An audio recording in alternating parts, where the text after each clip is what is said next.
오늘 예배를 통해 함께 은혜 받으실 하나님의 말씀은 신명기 3장 23절에서 29절까지의 말씀입니다. 구약성경 265페이지 신명기 3장 23절에서 29절까지의 말씀을 교독하겠습니다. 그때에 내가 여호와께 간구하기를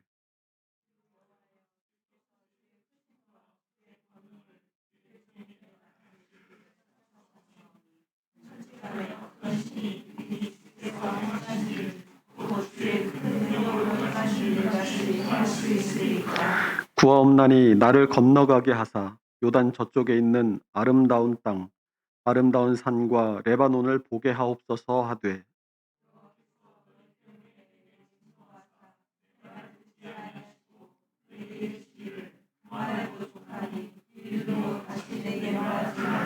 너는 비스가 산 꼭대기에 올라가서 눈을 들어 동서남북을 바라고 내 눈으로 그 땅을 바라보라. 너는 이 요단을 건너지 못할 것임이니라.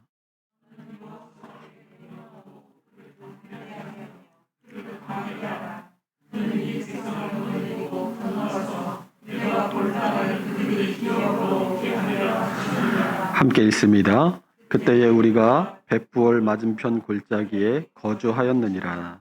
아멘. 모세는 미디안 광야의 호렙산에서 처음 하나님으로부터 부르심을 받았습니다. 그의 나이 80세 때였습니다. 그는 자신의 인생의 황금기를 살인자로 지명수배를 피해 도망자로 살았습니다. 나이 80이 되어서 하나님께서 그를 부르셨을 때 그는 아무것도 가진 것이 없는 사람이었습니다. 그저 장인인 이드로의 집에 더부살이 하면서 집안의 가축을 치고 돌보는 이름 없는 목자였을 뿐입니다. 모세가 하나님을 만난 그날도 모세는 양떼를 치고 있었습니다. 그런데 난데없이 하나님의 부르심을 받아 200만에 이르는 이스라엘 백성을 애굽에서 탈출시켜 가나안으로 들어가게 하는 거대한 사명을 덜컥 짊어지게 되었습니다. 그것은 인생의 황금기를 다 보낸 80세 노인이 짊어지기에는 너무나 두렵고 무거운 것이었습니다. 무엇보다 모세 자신이 그것을 원하거나 꿈꾸는 삶이 아니었죠. 모세의 삶은 날마다 괴롭고 힘겨운 것이었습니다. 하나님을 알지 못하고 하나님의 뜻과는 거리가 멀게 행동하는 이스라엘 백성들과 그런 이스라엘 백성들에게 진노하시는 하나님 사이에서 감당해야 할 중재자의 역할은 그에게 너무나 가혹한 짐이었던 것입니다. 그런데도 그가 원치 않는 막중한 짐을 지우시고 가나안 땅이 바라다 보이는 목전에 이르러서는 갑자기 "너는 가나안 땅에 들어갈 수 없다."라고 못 박으신 겁니다. 모세의 입장에서는 얼마나 기가 막히고 억장이 무너질 소리였을까요? 오늘 본문 23절이 말씀합니다. 그때에 내가 여호와께 간구하기를. 모세가 하나님께 간구합니다. 이미 과거에 하나님은 모세에게 진노하셔서 모세가 가나안 땅에 들어가지 못할 것이라고 말씀하셨습니다. 그러나 모세는 그래도 다시 한번 하나님께 간구하는 것입니다. 그 간구의 내용이 오늘 본문 25절입니다. 함께 읽어보겠습니다. 구하옵나니 나를 건너가게 하사 요단 저쪽에 있는 아름다운 땅, 아름다운 산과 레바논을 보게 하옵소서 하되. 그때 하나님께서 말씀하십니다. 26절입니다. 여호와께서 너희 때문에 내게 진노하사 내 말을 듣지 아니하시고 내게 이르시기를 그만해도 족하니 이 일로 다시 내게 말하지 말라. 이 26절이 말씀하는 너희 때문에 내게 진노하사, 이 모세가 하나님의 진노로 가나안 땅에 들어갈 수 없게 된 사건은 민수기 20 장에 등장하는 느리바 사건입니다. 이스라엘 백성들이 신 광야에 가데스라는 곳에 이르렀을 때의 일입니다. 우리 함께 민수기 20장 2 절에서 5절 말씀을 읽어 보도록 하겠습니다. 회중이 물이 없으므로 모세와 아론에게로 모여드니라. 백성이 모세와 다투어 말하여 이르되 우리 형제들이 여호와 앞에서 죽을 때에 우리도 죽었더라면 좋을 뻔하였도다. 너희가 어찌하여 여호와의 회중을 이 광야로 인도하여 우리와 우리 짐승이 다 여기서 죽게 하느냐? 우리를 애굽에서 나오게 하여 이 나쁜 곳으로 인도하느냐? 이곳에는 파종할 곳이 없고 무화과도 없고 포도도 없고 석류도 없고 마실 물도 없도다. 모세와 아론이 성전인 회막문 앞에 엎드렸습니다. 민수기 20장 8절입니다. 지팡이를 가지고 내 형 아론과 함께 회중을 모으고 그들의 목전에서 너희는 반석에게 명령하여 물을 내게 하라. 내가 그 반석이 물을 내게 하여 회중과 그들의 짐승에게 마시게 할지니라. 모세가 하나님의 명령대로 지팡이를 잡고 회중을 반석 위에 모았습니다. 민수기 20장 9절에서 11절을 함께 읽어봅니다. 모세가 그 명령대로 여호와 앞에서 지팡이를 잡으니라. 모세와 아론이 회중을 그 반석 앞에 모으고 모세가 그들에게 이르되 반역한 너희여 들으라. 우리가 너희를 위하여 이 반석에서 물을 내랴 하고 모세가 그의 손을 들어 그의 지팡이로 반석을 2번 치니 물이 많이 솟아나오므로 회중과 그들의 짐승이 마시니라. 이 물 부족의 문제는 해결되었습니다. 그런데 또 다른 문제가 발생합니다. 그것은 모세와 아론이 하나님의 진노를 산 것입니다. 이 문제에 대해서도 이 하나님이 1번 치라고 했는데 모세가 2번 쳐서 하나님이 진노하셨다라든지 반석은 예수님을 가리키는데 그 반석을 2번 친 것은 예수님이 2번 죽어야 한다는 뜻이기 때문에 하나님이 진노하셨다. 뭐 이런 얘기들이 있습니다. 그런 해석들이 있습니다. 그러나 민수기 20장 8 절에서 하나님의 명령은 지팡이를 가지고 내 형 아론과 함께 회중을 모으고 그들의 목전에서 너희는 반석에게 명령하여 물을 내라 하라라는 것이었습니다. 그런데 모세의 행동은 10 절과 11 절에서 우리가 너희를 위하여 이 반석에서 물을 내랴 하고 모세가 그의 손을 들어 그의 지팡이로 반석을 2번 치니 반석에게 하나님의 이름으로 명령하여 물을 내게 하면 물을 주어 이스라엘 백성들의 목마름을 해결하는 주체는 누가 됩니까? 하나님이시죠. 그런데 지팡이로 반석을 2번 내리칠 때 물을 낸 주체는 하나님이 아니라 지팡이가 됐고 맙니다. 하나님은 우상 숭배를 극도로 미워하시고 경계하십니다. 이스라엘 백성들에게 수여하신 10계명 가운데 제1계명이 우상 숭배 금지 조항일 정도로 하나님은 우상 숭배를 혐오하십니다. 그런데 그 10계명을 수여받는 순간에 이스라엘 백성들은 시내산 아래에서 금송아지를 만들어서 그 금송아지에 대고 절하며 이것이 우리를 애굽에서 인도하여 낸 여호와다라고 눈에 보이는 우상을 만들어 그것을 숭배했습니다.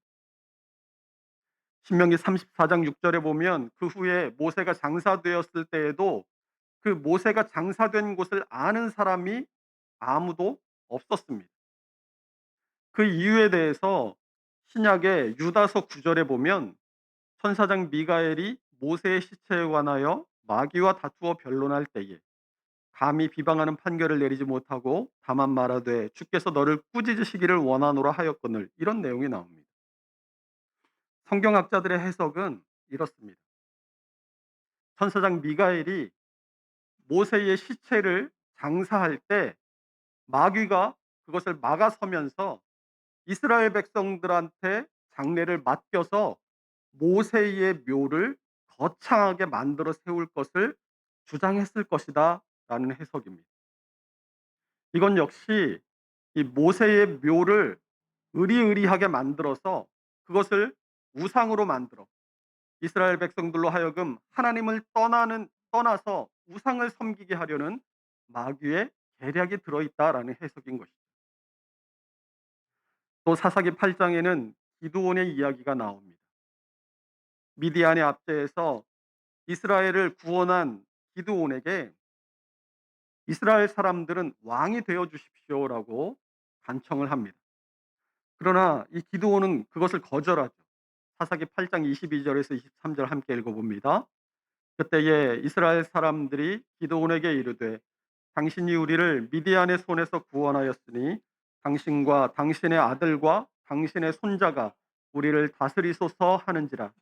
기드온이 그들에게 이르되 내가 너희를 다스리지 아니하겠고 나의 아들도 너희를 다스리지 아니할 것이요 여호와께서 너희를 다스리시리라 하니라. 이 말을 보면 이 하나님을 굉장히 높이는 것처럼 보이죠. 그런데 이스라엘 백성들의 요구를 거절하면서 여호와께서 너희를 다스리시리라고 대답한 이 기드온의 다음 행보가 이상합니다. 이스라엘 사람들에게 가진 금부치를 달라고 요구하고 그것으로 에봇 하나를 만들어서 자기 집에 둡니다. 사사기 8장 27 절입니다. 기드온이 그 금으로 에봇 하나를 만들어 자기의 성읍 오브라에 두었더니 온 이스라엘이 그것을 음란하게 위함으로 그것이 기드온과 그의 집에 올무가 되니라. 온 이스라엘이 그것을 음란하게 위했다라는 말은 이 기드온이 금으로 부어 만든 이 에봇을 우상으로 섬겼다는 말입니다. 기드온의 말은 여호와께서 내가 아니라 여호와께서 너희를 다스리실 것이다라고 말은 했지만 실상은 우상을 만들어서 그것을 자신의 집에 두어서 온 이스라엘 사람들이 자기 집으로 그것을 숭배하러 오게 만들고 자신은 실질적으로 40년 동안을 이스라엘의 왕처럼 군림했던 것입니다. 십계명 두 돌판과 만나 항아리와 아론의 쌍난 지팡이를 보관했던 하나님의 언약궤는 역사 속에서 어느 순간 조용히 사라졌습니다. 누가 가져갔는지, 언제 소실되었는지에 대한 기록조차 남아있지 않습니다. 이것은 지금까지 이 언약궤가 남아 있었다면 그것이 이스라엘 사람들에게 올무가 우상이 되어서 그것을 숭배하고 있었을 것이 불보듯 뻔하기에 하나님께서 자취를 감추해야 하신 것이 아니겠습니까? 이런 예는 성경에 얼마든지 있습니다. 이스라엘 사람들이 성전을 우상화해서 그 성전을 하나님보다 더 귀하게 여겼던 사례도 있습니다. 이스라엘 백성들이 이렇게 우상을 좋아하는 반면에 우상을 미워하시고 경계하시는 하나님께서 이 무리바에서 반석을 내리친 지팡이를 보는 시선이 어떠했겠습니까? 모세의 손에 들린 지팡이를 보는 이스라엘 백성들의 눈이 반짝반짝했을 겁니다. 이 이스라엘 백성들의 눈에는 야, 저런 신묘한 물건이 우리한테 있으면 언제든 물이 필요할 때 저 지팡이에다 대고 절하고 빌면 물이 펑펑 솟아나오겠지 하고 우상으로 보였을 것이고 하나님의 눈에는 이스라엘 백성들을 우상 숭배에 빠지게 할 없어져야 할 물건으로 보였을 것입니다. 그러면 하나님께서 보시기에 모세와 아론의 행위는 무엇이었겠습니까? 이스라엘 백성을 하나님으로부터 떠나게 한 반역의 행위인 것입니다. 민수기 20장 12절에서 13절 말씀을 함께 읽어보겠습니다. 여호와께서 모세와 아론에게 이르시되 너희가 나를 믿지 아니하고 이스라엘 자손의 목전에서 내 거룩함을 나타내지 아니한 고로 너희는 이 회중을 내가 그들에게 준 땅으로 인도하여 드리지 못하리라 하시니라. 이스라엘 자손이 여호와와 다투었으므로 이를 무리바 무리라 하니라. 여호와께서 그들 중에서 그 거룩함을 나타내셨더라. 이 모세의 행위는 하나님 앞에서 분명한 반역이고 모세의 잘못입니다. 가데스 바네아에서 이스라엘 백성들의 반역 사건의 결과가 어떠했습니까? 광야 38년의 세월이었고 그 반역의 주인공들이 다 그 광야에서 쓰러져 죽어가야 했으며 가나안 땅을 밟지 못하는 것이 가데스 바네아에서의 반역의 결과였습니다. 그러면 하나님의 뜻에 반역한 이 모세의 행위에 대한 결과로 모세가 가나안 땅에 들어가지 못하는 것이 억울하기만 한 일이겠습니까? 그런데 모세는 오늘 본문 26절에서 여호와께서 너희 때문에 내게 진노하사라고 말합니다. 얼마나 가나안 땅을 사모하고 그것에 들어가기를 원했는지 자신의 잘못에 대해서 이스라엘 백성들을 핑계 삼고 있는 것을 보게 됩니다. 그 모세의 핑계에 대해서 하나님께서 뭐라고 대답하십니까? 본문 26절 하반절입니다. 그만해도 족하니 이 일로 다시 내게 말하지 말라. 야고보서 3장 1절이 내 형제들아 너희는 선생된 우리가 더 큰 심판을 받을 줄 알고 선생이 많이 되지 말라라고 말씀하는 것처럼 어쩌면 책임이 큰 만큼 더 큰 징계를 받아도 마땅한 일이 아니겠습니까? 그런데 하나님은 더 큰 징계가 아니라 가나안 땅에 들어가지 못하게 하시는 것으로 그치십니다. 민족의 지도자로서 책임이 큰 모세가 이스라엘 백성들과 똑같은 반역의 죄를 저질렀는데도 더 큰 책임을 더 이상 묻지 않으시고 이스라엘 백성들이 받은 징계와 같은 수준에서 그 징계를 멈추신 것입니다. 만약 모세와 이스라엘 백성들이 모두 똑같이 이 같은 반역의 죄를 저질렀는데도 모세는 지도자니까 봐주고 이스라엘 백성은 가나안 땅에 들어가지 못하고 광야에서 다 죽게 했다면 하나님을 과연 좋으신 하나님, 공의의 하나님이라고 우리가 말할 수 있겠습니까? 지도자의 자리에 있다는 책임을 물어서 더 큰 징계를 하지 않고 같은 수준의 징계에서 멈추신 하나님의 은혜가 모세에게는 족한 것입니다. 하나님은 모세에게 당신의 은혜가 그에게 족함을 말씀하시고 비스가 산 꼭대기에 올라가서 가나안 땅을 바라보라고 하십니다. 그래도 모세는 가나안 땅을 보기는 했습니다. 그것까지도 하나님의 은혜가 그에게 족한 것이 아니겠습니까? 하나님은 이어서 여호수아를 준비하게 하실 것을 말씀합니다. 우리 본문 28절 함께 있습니다. 너는 여호수아에게 명령하고 그를 담대하게 하며 그를 강하게 하라. 그는 이 백성을 거느리고 건너가서 내가 볼 땅을 그들이 기업으로 얻게 하셨느니라. 아멘. 모세는 하나님의 말씀대로 하나님의 은혜가 자신에게 족함을 알고 이제 자신에게 맡겨진 마지막 사명을 감당합니다. 가나안 땅에 이스라엘 백성들을 이끌고 들어가서 전쟁을 수행할 여호수아를 담대하고 강하게 준비시키는 일이었습니다. 사명자는 자신의 사명을 분명하게 인식해야 합니다. 그리고 그 사명은 목적뿐만이 아니라 시기도 포함하는 것입니다. 자신의 사명이 뭔지 제대로 알지 못하는 것도 문제이지만 사명은 인식했는데 때를 모른다면 하나님께서 맡겨주신 사명을 온전히 감당할 수 없을 것입니다. 그래서 우리가 각자에게 맡겨주신 사명을 위해서 기도할 때 사명을 깨닫게 해주시고 사명을 감당할 수 있게 해달라고 기도하는 것도 중요하지만 하나님께서 그 때를 알게 하시고 그 때를 따라 순종할 수 있게 해달라고 반드시 기도해야 하는 것입니다. 하나님은 당신의 구원 역사를 이루어 가시는데 바로 우리를 사용하십니다. 우리 모두는 각자 맡겨진 하나님의 사명이 있습니다.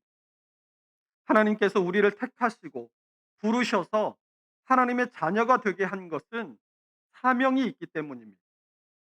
아무런 이유 없이 하나님이 우리를 택하신 것이 아닙니다. 다만 우리는 왜 하나님이 이 땅의 수많은 사람 가운데 나를 택하셨는지는 그것은 알 수 없지만 일단 택하심을 받았다라는 것은 하나님의 뜻하심이 있다는 것이고 하나님의 뜻에 따라 택함을 받고 부름을 받은 우리는 하나님의 자녀가 된 우리에게는 당연히 하나님의 뜻, 사명이 주어졌다라는 것을 잊지 말아야 하는 것입니다. 목사만, 장로만 사명자가 아닙니다. 주방에서 설거지를 할 때도, 교회 앞마당을 쓸고 닦을 때도, 직분의 차이나 일의 경중에 상관없이 주님을 위해서 그 일을 감당한다면 그것이 내게 주어진 사명이요, 사명자의 삶인 줄로 믿습니다. 다시 한번 우리 모두는 하나님 앞에서 각자 부르신 그 부르심의 뜻대로 사명이 있다라는 것을 잊지 마시기 바랍니다. 모세처럼, 바울처럼 그렇게 쓰임 받는 사명자도 있을 것이지만 로마의 압제에 굴하지 않고 사형장의 이슬로 사라져간 무명의 그리스도인들도 사명자인 것은 마찬가지입니다. 조선시대에 태어나서 우리나라 기독교 전래 초기에 선교사들의 밥을 지어주던 시골 아낙네에게도 주를 위해 산다는 사명이 있고 지금 이 시대에 각자의 삶의 자리에서 그리스도인으로 살고 있는 우리 모두에게도 각자에 맞는 사명이 있는 것입니다. 하나님의 구원 역사는 지금도 계속해서 흘러가고 있기 때문입니다. 그 구원 역사 안에서 하나님의 자녀로 부름받은 우리 모두는 각자마다 주신 사명이 있고 그 사명은 하나님의 구속 경륜을 이루기에 족한 것입니다. 내가 하나님의 구원 역사의 주인공은 아닐지라도 하나님의 구원 역사의 사명자임을 잊지 마시기 바랍니다. 하나님의 구원 역사의 사명자로서 가져야 할 자세는 하나님의 뜻에 온전히 순종하는 것입니다. 칼빈이 기독교 강요에서 이런 말을 했습니다. 성경이 가라는 곳까지 가고 멈추는 곳에서 멈추어야 한다. 하나님의 말씀에 대한 순종을 뜻하는 말이지만 사명자의 자세를 가리키는 말이기도 합니다. 내가 더 하나님을 위해서 일하겠습니다. 이것은 개인적인 욕심일 뿐입니다. 해마다 총회에 몇 년 전부터 목회자, 장로, 정년에 대한 헌의가 계속해서 올라오고 있습니다. 목회자와 장로의 정년을 현행 70세에서 75세로 연장해 달라는 발의입니다. 헌의를 발의한 사람들을 보면 보통 젊은 목회자나 장로들이 아니라 은퇴할 때가 가까운 목회자나 장로들이 헌의하는 경우들이 대부분입니다. 물론 이 시골 교회 같은 경우에는 은퇴가 가까웠음에도 부임하겠다는 이 후임 목회자가 없거나 젊은 장로가 없어서 어쩔 수 없이 정년을 올려야 할 경우도 있을 수 있습니다. 그러나 사실은 그것마저도 하나님께 맡겨야 할 문제이지 '나 없으면 어떡하지? 나 없으면 안 되는데. 나 없으면 우리 교회 안 돌아가는데.' 이러면서 하나님께서 걱정하실 일들을 나 혼자 다 떠안아서 걱정하는 것도 사명자로서의 바른 자세가 아닌 것이죠. 사명이 있으면 그 사명을 따라 사는 사람이 하나님께서 가장 사랑하시는 사람일 것입니다. 예수님도 하나님께서 맡기신 사명을 십자가를 감당하심으로 온전히 성취하셨을 때 하나님께서 다시 영광의 자리에 앉게 하셨음을 우리는 잊지 말아야 합니다. 우리 함께 빌립보서 2장 6 절에서 11절 말씀을 함께 읽어 보겠습니다. 그는 근본 하나님의 본체시나 하나님과 동등됨을 취할 것으로 여기지 아니하시고 오히려 자기를 비워 종의 형체를 가지사 사람들과 같이 되셨고 사람의 모양으로 나타나사 자기를 낮추시고 죽기까지 복종하셨으니 곧 십자가에 죽으심이라. 이러므로 하나님이 그를 지극히 높여 모든 이름 위에 뛰어난 이름을 주사 하늘에 있는 자들과 땅에 있는 자들과 땅 아래에 있는 자들로 모든 무릎을 예수의 이름에 꿇게 하시고 예수 그리스도를 주라 시인하여 하나님 아버지께 영광을 돌리게 하셨느니라. 아멘. 우리도 각자에게 맡겨진 그리스도인으로서의 사명이 무엇인지를 빨리 깨닫고 찾는 일이 중요하고 그것을 찾았다면 최선을 다해서 후회가 남지 않도록 그 사명을 감당하는 일이 중요한 줄로 믿으시기 바랍니다. 그러나 사명을 마무리할 시간이 다가오는데도 그 사명을 충실히 이행하지 못했다라는 생각과 어떻게든 그 사명을 더 감당하고 싶다는 생각으로 하나님께서 내게 맡기신 그 사명의 기한을 내 뜻대로, 내 마음대로 늘려잡는 것도 하나님의 뜻을 이루는 일이 아니다라는 사실을 깨달아야 합니다. 호남 지역의 대표적인 한학자였던 변시현 선생이 삼지를 강조했습니다. 이 삼지란 지족, 지분, 지지를 말합니다. 만족할 줄 알고 분수를 알고 물러날 때를 알아야 한다라는 말입니다. 나아갈 때와 물러설 때를 알아야 한다는 이 말처럼 주님의 공동체가 아름답게 성장하려면 내게 맡기신 일에 후회가 없도록 최선을 다해서 감당하고 물러설 때에는 아낌없이 물려주고 물러설 수 있는 마음이 바로 사명자의 마음이요 자세라는 것을 잊지 말아야 할 것입니다. 사도 바울의 고백을 함께 살펴보며 말씀을 마무리하겠습니다. 디모데후서 4장 6절에서 8절의 말씀입니다. 우리 함께 읽습니다. 전제와 같이 내가 벌써 부어지고 나의 떠날 시각이 가까웠도다. 선한 싸움을 싸우고 나의 달려갈 길을 마치고 믿음을 지켰으니 이제 후로는 나를 위하여 의의 면류관이 예비되었으므로 주 곧 의로우신 재판장이 그날에 내게 주실 것이며 내게만 아니라 주의 나타나심을 사모하는 모든 자에게도니라. 아멘. 우리 모두가 하나님의 구원 역사에서의 퇴장을 앞에 눈앞에 둔 이 사도 바울의 고백처럼 아무런 후회 없이 하나님 앞에 나가 설 수 있도록 지금 우리에게 맡기신 그리스도인으로서의 사명에 최선을 다해 살아갈 수 있는 하나님 나라의 백성들이 다 될 수 있으시기를 주님의 이름으로 축원합니다. 기도하겠습니다.